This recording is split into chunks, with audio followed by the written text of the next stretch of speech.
നമസ്കാരം. Life management ക്യാപ്സ്യൂളിലേക്ക് സ്വാഗതം. സ്കൂളിൽ പഠിക്കുമ്പോൾ പാട്ട് പാടാനുള്ള അവസരങ്ങളൊക്കെ ഉണ്ടായിരുന്നു ചെറിയ ക്ലാസ്സിൽ. പക്ഷേ പാടിയില്ല, ഒഴിഞ്ഞു മാറി. മറ്റുള്ളവരെന്ത് വിചാരിക്കും? കുറച്ചുകൂടി ഉയർന്ന ക്ലാസ്സിലേക്ക്, ഹൈസ്കൂളിലേക്കൊക്കെ വന്നപ്പോൾ പ്രസംഗിക്കാനുള്ള അവസരങ്ങളൊക്കെ വന്നിട്ടുണ്ട്. അപ്പോഴും ആ അവസരങ്ങളെയൊക്കെ ഒഴിവാക്കി. എന്നെ അങ്ങ് ഒഴിവാക്കിയിരിക്കും കേട്ടോ, ഞാനില്ല. മറ്റുള്ളവരൊക്കെ എന്ത് വിചാരിക്കും? കോളേജിലേക്കൊക്കെ വന്നപ്പോഴോ, +2 അത് ഡിഗ്രി ഇങ്ങനത്തെ അവസരങ്ങൾ വന്നപ്പോഴേ ഒരുപാട് നൈസർഗികമായ വാസനയുണ്ട് എഴുതാനൊക്കെ. കഥയും കവിതയും ഒക്കെ എഴുതി. പക്ഷെ അതെല്ലാം ആരും കാണാതെ വായിച്ചിട്ട് കീറിക്കളഞ്ഞു. മറ്റുള്ളവരെന്ത് വിചാരിക്കും? നമ്മുടെയൊക്കെ ജീവിതത്തിൽ ഇങ്ങനെ എത്ര അവസരങ്ങളാണ് നമ്മൾ കളഞ്ഞു കുളിച്ചിട്ടുള്ളത്.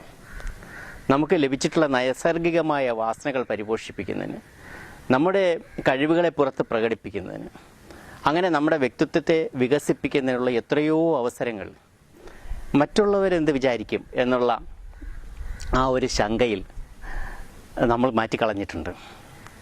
ഇന്ന് ഇത് കേൾക്കുന്ന ഓരോരുത്തർക്കും അവരുടെ ജീവിതത്തിലേക്ക് പുറകിലേക്ക് തിരിഞ്ഞു നോക്കുമ്പോൾ അത്തരത്തിലുള്ള നിരവധി അനുഭവങ്ങളുടെ കഥകൾ പറയാനുണ്ടാവും. അന്ന് നമ്മൾ മറ്റുള്ളവർ എന്ന് വിചാരിച്ചിരുന്ന ആൾക്കാരൊക്കെ ഇന്ന് എവിടെ പോയി? അവരൊക്കെ എവിടെയോ പോയി. ജീവിതയാത്രയുടെ പല പല ഘട്ടങ്ങളിലായി പല പല സ്റ്റേഷനുകളിൽ അവരിറങ്ങിപ്പോയി.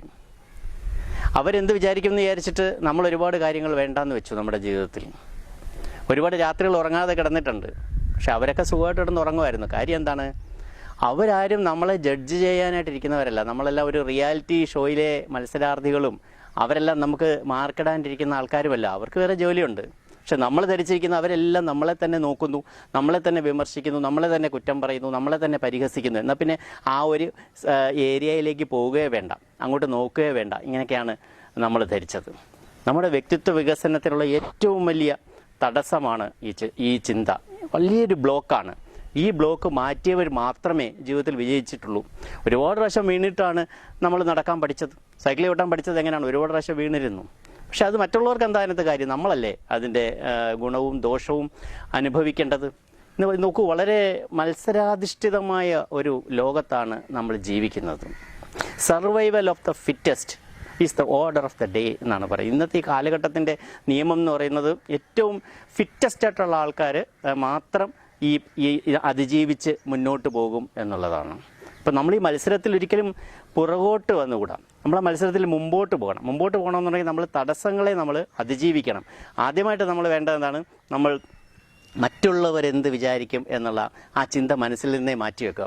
ആരും അന്യരല്ല, എല്ലാവരും നമ്മുടെ സഹോദരന്മാരാണ്. എല്ലാവരും നമുക്ക് വേണ്ടപ്പെട്ടവരാണ്. നമ്മൾ അവർക്ക് സ്വന്തമാണ്, അവരെല്ലാം നമുക്ക് സ്വന്തമാണ്. അവരെല്ലാം മറ്റേതെങ്കിലും ആൾക്കാരാണെന്നുള്ളത്, നമ്മളെക്കാൾ സെപ്പറേറ്റാണ്, മറ്റേതെങ്കിലുമാണ് എന്നുള്ള ആ ചിന്തയാണ് നമ്മുടെ മനസ്സിൽ നിന്ന് മാറുന്നത്. എല്ലാവരും നമ്മുടെ അച്ഛൻ, അമ്മ, നമ്മുടെ മക്കൾ, പിന്നെ നമ്മുടെ സഹോദരങ്ങളുടെയൊക്കെ മുമ്പിൽ നമുക്ക് യാതൊരു ബുദ്ധിമുട്ടുമില്ലല്ലോ. അതേപോലെ നമുക്ക് എല്ലാവരെയും കാണാനായിട്ടുള്ളൊരു വിശാലമായ മനസ്സും ഒരു കാഴ്ചപ്പാടും ഉണ്ടായാൽ നമുക്ക് ഇങ്ങനത്തെ തടസ്സങ്ങളെ നമുക്ക് അതിജീവിച്ചുകൊണ്ട് നമ്മൾ മുന്നോട്ട് പോകാൻ കഴിയും. അപ്പോൾ ഈ സന്ദേശം എല്ലാവരിലേക്കും എത്തി. പ്രത്യേകിച്ച് ഇന്നത്തെ കുഞ്ഞുങ്ങൾ, ചെറുപ്പക്കാരൊക്കെ ഇതറിയണം. നമ്മുടെ മുമ്പിൽ വരുന്ന ഒരവസരവും തട്ടിക്കളയരുത്. നമുക്ക് ഒരുപാട് കഴിവുകൾ ദൈവം തന്നിട്ടുണ്ട്. അതെല്ലാം പ്രകടിപ്പിക്കാനായിട്ടുള്ളതാണ്. അതെല്ലാം നമ്മുടെ ഉള്ളിൽ ഒതുക്കി വെച്ചിട്ട് നമ്മളോടൊപ്പം എന്നെങ്കിലും അവസാനിക്കാനായിട്ടുള്ളതല്ല. ഇതെല്ലാം കഴിവുകൾ കൂടുതൽ പ്രകടിപ്പിക്കുമ്പോഴാണ് നമ്മളെ കൂടുതലായിട്ട് ആൾക്കാർ തിരിച്ചറിയുന്നതും നമ്മൾ വിജയത്തിൻ്റെ പാതയിലേക്ക് മുന്നോട്ട് പോകുന്നതും. ഇപ്പോൾ ഈ വീഡിയോ തന്നെ നിങ്ങൾ ലൈക്ക് ചെയ്യണം, ഷെയർ ചെയ്യണം, കമൻറ്റ് ചെയ്യണം എന്നൊക്കെ, എനിക്ക് സബ്സ്ക്രൈബ് ചെയ്യണം എന്നൊക്കെ പറയണമെന്നുണ്ട്. പക്ഷേ ഞാൻ ചെയ്യുന്നില്ല. എന്താണ്? മറ്റുള്ളവരൊക്കെ എന്ത് വിചാരിക്കും? നിങ്ങളൊക്കെ എന്നെപ്പറ്റി എന്ത് വിചാരിക്കും? നന്ദി, നമസ്കാരം.